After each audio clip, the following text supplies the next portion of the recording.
एक लोक कथा के अनुसार एक बार एक बूढ़ा व्यक्ति 3 गठरियां लिए रास्ते में खड़ा था। वह बड़े गौर से व्यक्तियों को देखता। उसकी नज़र एक लड़के पर पड़ी। उसने उसे बुलाया और कहा, क्या तुम मेरी मदद करोगे? मेरी एक गठरी बहुत भारी है, इसे मेरे गांव तक पहुंचा दो तो मैं तुम्हें 2 स्वर्ण मुद्राएं दूंगा। वह लड़का तैयार हो गया। उसने गठरी उठाई। वाकई वह गठरी बहुत भारी थी। उसने पूछा, बाबा इसमें है क्या? वह बूढ़ा व्यक्ति धीरे से बोला, सिक्के हैं। लड़का सोचा, इतना सारा सिक्का, पर इससे मुझे क्या?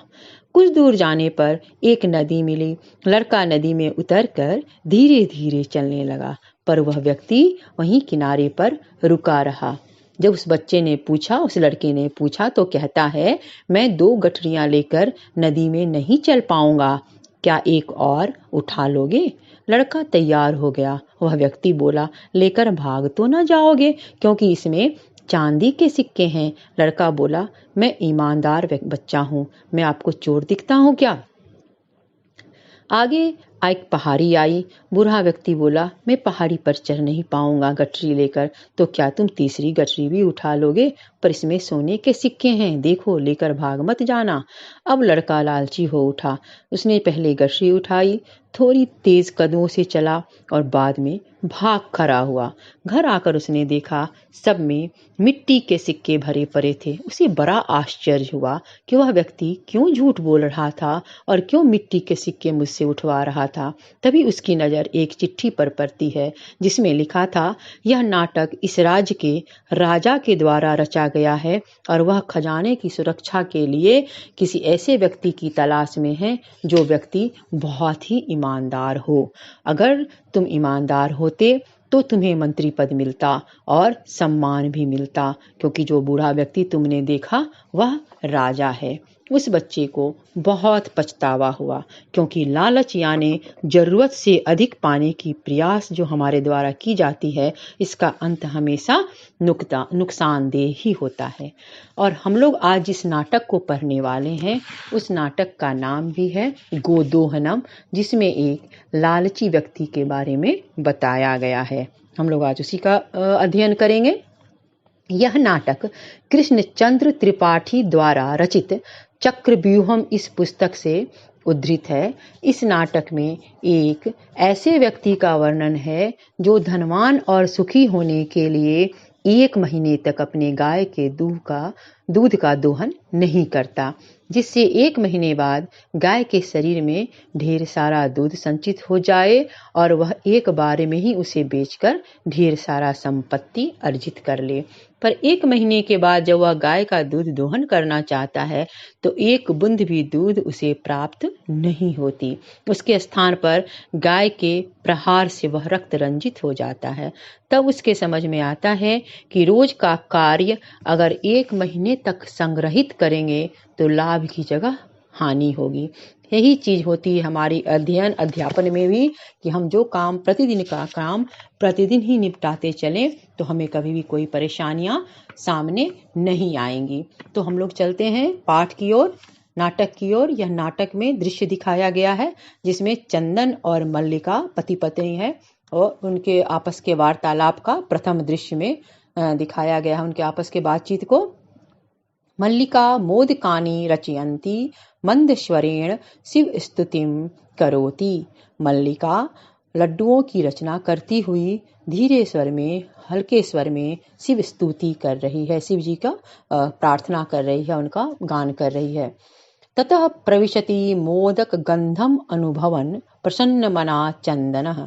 तब प्रवेश करता है लड्डू के गंध का अनुभव करता हुआ खुश होकर चंदन। चंदन कहता है, आहा सुगंधः तु मनोहरः।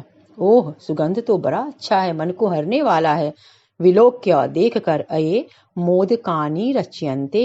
अरे लड्डुओं की रचना की जा रही है, लड्डू बन रहे हैं। प्रसन्न भूत्वा खुश होकर, भू प्लस अक्त्वा, आस्वादयामि तावत। तो इसका मैं तब तक टेस्ट करता हूँ, इसको मैं तब तक चखता हूँ, आस्वादन करता हूँ। मोदकम ग्रहीतुम इच्छति। लड्डू को लेने की इच्छा करता है, लेना चाहता है। मल्लिका सक्रोधम। मल्लिका क्रुद्ध होकर गुस्सा हो जाती है और बोलती है, विरम विरम, रुको रुको, माँ स्पृश, मत छुओ एतानी मोदकानी, इन लड्डुओं को। चंदन कहता है, किमर्थम क्रुध्यसि। जब मना करती है लड्डू लेने से तो चंदन को थोड़ा आश्चर्य होता है और वह बोलता है, किमर्थम क्रुध्यसि, क्यों नाराज हो रही हो। तब हस्त निर्मितानी, तुम्हारे हाथों के बने हुए, मोदकानी, लड्डुओं को, दृष्टवा, देखकर, दृश प्लस अक्त्वा, अहम जिह्वा लोलुपताम, अपने लालच को, अपने जीव के लालच को, मतलब अपने लालच को, नियंत्रितुम अक्षमः, नियंत्रण करने में अक्षम हूँ, नहीं रोक पा रहा हूँ खुद को, मैं इतना लालची हो रहा हूँ कि मैं अपने आप को रोक नहीं पा रहा हूँ। अक्षमा अस्मि, अक्षम हूँ। किम न जानासि तुम, क्या तुम नहीं जानती हो, इदम, इस बात को क्या तुम्हें नहीं पता है, इस बात का तुम्हें नहीं पता है कि मैं अपने आप को रोक नहीं पाता हूँ। मल्लिका कहती है, सम्यक जानामि नाथ, हे नाथ, अपने पति को संबोधित कर रही है, मैं भली भांति जानती हूँ, परम, लेकिन, एतानी मोदकानी, ये लड्डू, पूजा निमित्तानि संति, पूजा के निमित्त हैं, पूजा के लिए हैं। चंदन कहता है, तरही शीघ्रम एव पूजनम संपादय, तो जल्दी से पूजा खत्म करो, संपादित करो, और प्रसादम च देही, और प्रसाद दे दो। जल्दी जल्दी पूजा खत्म करो और मुझे प्रसाद के रूप में लड्डू को दे दो, क्योंकि वह खुद को नियंत्रित नहीं कर पा रहा था। मल्लिका कहती है, भोह अत्र पूजनम न भविष्यति, उनको संबोधित करते हुए अपने पति को कि अत्र, यहाँ, पूजनम, पूजा, न भविष्यति, पूजा यहाँ नहीं होगा।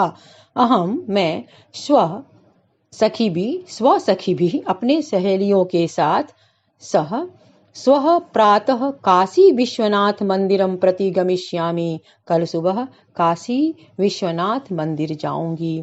तत्र गंगा स्नानम धर्म यात्रा च वयम करिष्यामः, वहां हम लोग गंगा स्नान और धर्म यात्रा करेंगे। तो यह लड्डू घर के लिए नहीं है, काशी विश्वनाथ मंदिर में जाकर वहां पर दर्शन के उपरांत उसके बाद प्रसाद के रूप में लाऊंगी, तब खाना है।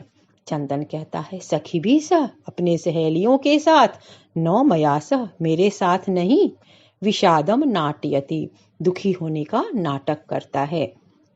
मल्लिका कहती है, आम, हाँ, चंपा, गौरी, माया, मोहिनी, कपिला, ये सारी उसकी सखियों के नाम हैं, जो दोस्त उनके साथ जाने वाली थी, सारे दोस्तों के नाम हैं।